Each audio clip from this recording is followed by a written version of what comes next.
మనం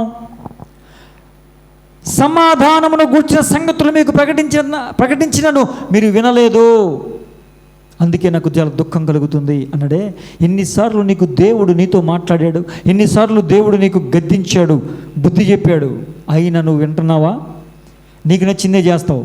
ఆచార సంబంధమైన నామకార్థమైనటువంటి లోక సంబంధమైన వ్యవహారాల్లో మునిగి తేలుతూ ఉన్నావే తప్ప వాక్యానుసారమైన జీవితాన్ని నువ్వు గైకుంటున్నావా, గ్రహిస్తున్నావా, పాటిస్తున్నావా?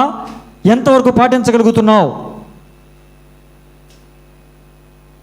ఈ రోజున మట్టలాదివారం అని చెప్పి మట్టలకి పువ్వులు పెట్టుకుని ఓ సన్నా జయం, ఓ సన్నా జయం అనుకుంటూ వీధుల్లో కేకలు వేస్తున్నావు. సరే, మంచిదే, దేవునికి స్తోత్రం. అది ఒక ఆచారం అని చేస్తున్నావా? ఆ రోజున ఏదో జరిగింది కాబట్టి చేస్తున్నావా? చిన్నప్పటి నుంచి నేను చూస్తున్నాను కాబట్టి చేస్తున్నావా? లేకపోతే దేవుడు చెప్పాడని చేస్తున్నావా? దేవుణ్ణి గణపరచడానికి చేస్తున్నావా?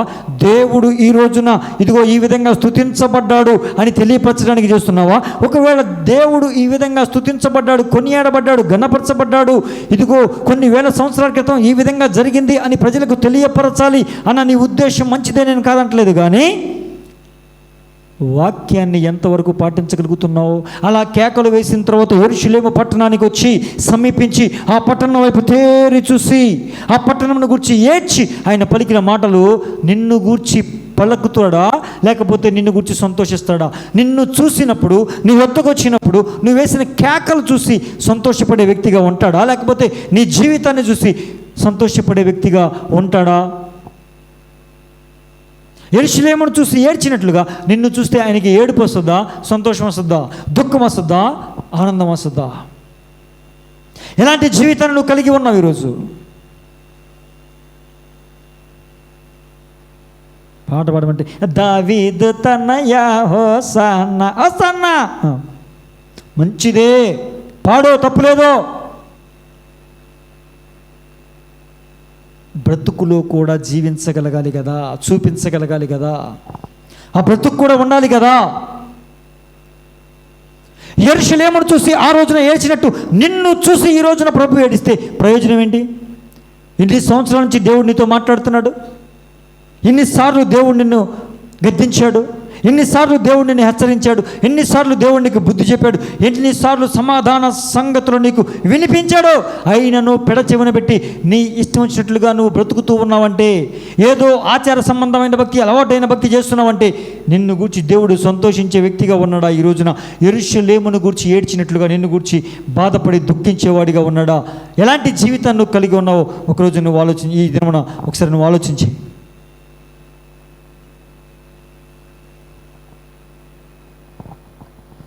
ఇప్పుడు అవి నీ కన్నులకు మరుగు చేయబడ్డాయి.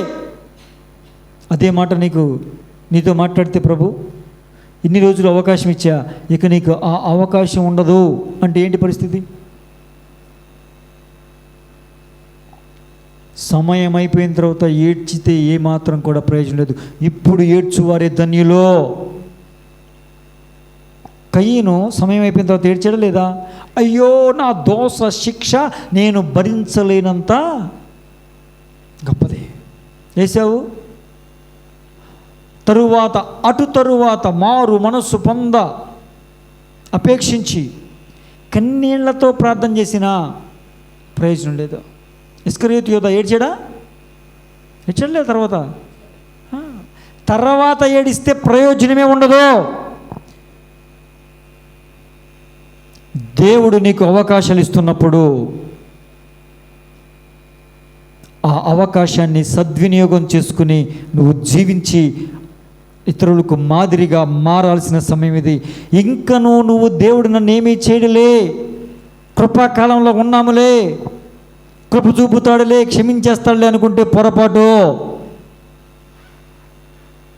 జాగ్రత్త, జాగ్రత్త.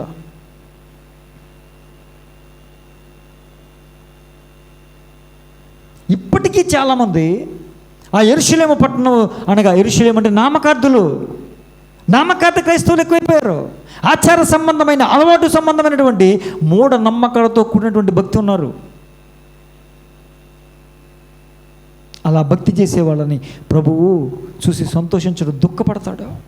ఎన్నిసార్లు నీకు విషయాన్ని చెప్పా, ఎన్నిసార్లు తెలియపరిచా, ఎన్నిసార్లు నా వాక్యం ద్వారా నీకు వివరించా, ఇంకా నీలో మార్పు రాలేదు.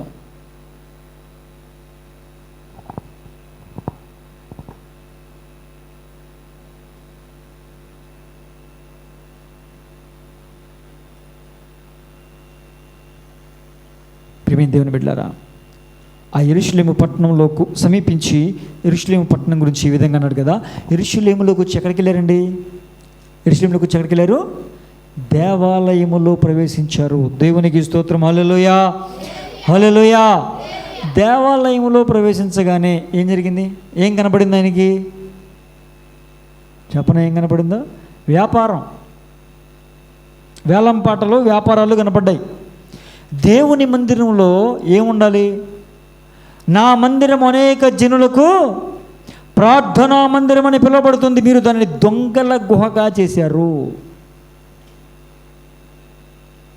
ఇప్పుడు చెప్పండి, దేవుని మందిరంలో వ్యాపారం కానీ వేలంపాటలు కానీ జరిగితే దేవుడు దాన్ని దేవుని మందిరం అన్నాడా, దొంగల గుహ అన్నాడా? నోరు తెరవాలి. దొంగల గుహ అన్నాడా, దేవుని మందిరం అన్నాడా?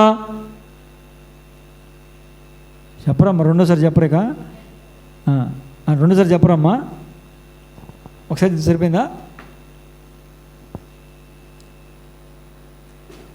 దేవుని బిడ్డలారా, మీరు ఆలోచన చేయండి. దేవాలయంలోకి వచ్చినప్పుడు మనకు కనపడాల్సింది ఏంటండి? దేవాలయంలోకి వచ్చినప్పుడు మనకు కనపడాల్సింది ఏంటి? ప్రార్థన, ఆరాధన, దేవుని వాక్యం, దైవిక సన్నిధి. దేవునికి స్తోత్రం. హల్లెలూయా, హల్లెలూయా. అలా వ్యాపారం చేసేవాళ్ళని, వేలంపాట్లు వేసేవాళ్ళని ఏం చేశాడు దేవుడు? ఏం చేశాడండి? తెలీదా? ఏం చేశాడు? తెలుసా తెలీదా? యోహాను సువార్త 2వ అధ్యాయం తీయండి త్వరగా. యోహాను సువార్త 2వ అధ్యాయం, త్వరగా. యోహాను సువార్త 2:13-16.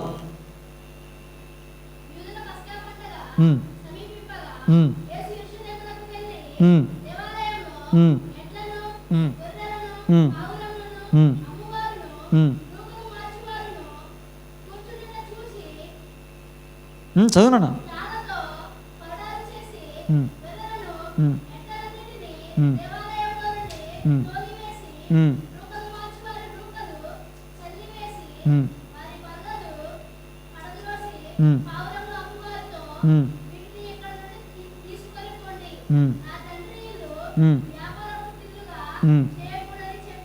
చాలండి.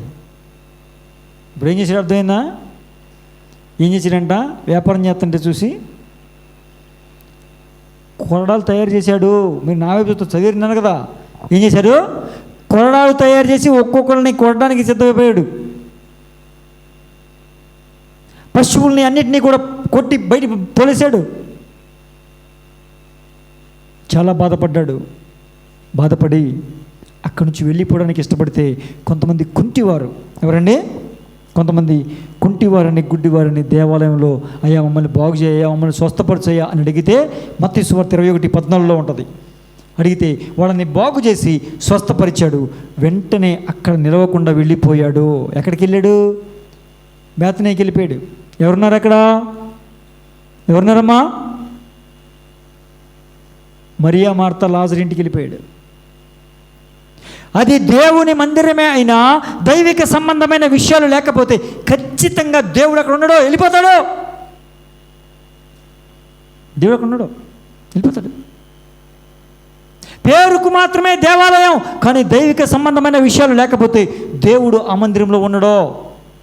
అది ఒక కట్టడైనటువంటి ఈ మందిరమైనా, మనమే దేవునికి మందిరాలు కాబట్టి ఈ మందిరమైనా దైవిక సంబంధమైన విషయాలు ఉంటేనే దేవుడు ఈ మందిరంలోనైనా ఉంటాడు తప్ప లేకపోతే ఆయన ఉన్నాడు. ప్రసిద్ధి చెందినటువంటి కట్టడమైనటువంటి ఆ మందిరాన్ని విడిచిపెట్టి ఒక సామాన్యమైనటువంటి ఒక కుటుంబానికి వెళ్ళాడు. కారణం ఏంటంటే దేవుణ్ణి వాళ్ళు అంతలాగా అమితంగా ప్రేమిస్తూ భక్తిలో ఉంటారు. దేవునికి స్తోత్రం. హల్లెలూయా, హల్లెలూయా. నువ్వు ఎంత పెద్ద చర్చి కట్టావు, ఎంత సూపర్ చర్చి కట్టావు, నెంబర్ 1 చర్చి కట్టావు, దేవునికి స్తోత్రం. కట్టడానికి దేవుడు కృపించాడు నీకు, దేవునికి స్తోత్రం. అయితే ఆ చర్చిలో, ఆ మందిరంలో దైవిక సంబంధమైన విషయాలు ఉంటేనే దేవుడు ఉంటాడు. ఆ కట్టడాన్ని బట్టి దేవుడు ఉండడు. దైవిక సంబంధమైన విషయాలు ఉంటేనే దేవుడు ఆ మందిరంలో ఉంటాడు, లేకపోతే ఉన్నాడు. మరి ఎక్కడికి వెళ్ళి ఉంటాడంటే ఒక సామాన్యమైన వారు దైవికంగా ఉంటే వాళ్ళ దగ్గరికి వెళ్ళిపోతాడు. దేవునికి స్తోత్రం. హల్లెలూయా, హల్లెలూయా. కనుక ఆయన మార్గంలో సరిగ్గా నడవడానికి, సరిగ్గా ప్రవర్తించడానికి మనం ఏం చేయాలండి? మన ఆత్మీయ జీవితాన్ని జాగ్రత్తగా కాపాడుకోవాలి. ఇది ఉదయం నుంచి సాయంత్రం వరకు ఆ రోజు జరిగినటువంటి విషయాలు. వీటి ద్వారా మనం నేర్చుకోవాల్సిన పాఠాలు దేవుడు మనకి తెలియపరిచి ఉండగా, ఇప్పటికీ కూడా ఆచార సంబంధమైన, నామకార్థమైన, మూఢనమ్మకాలతో కూడినటువంటి భక్తిని మానివేసి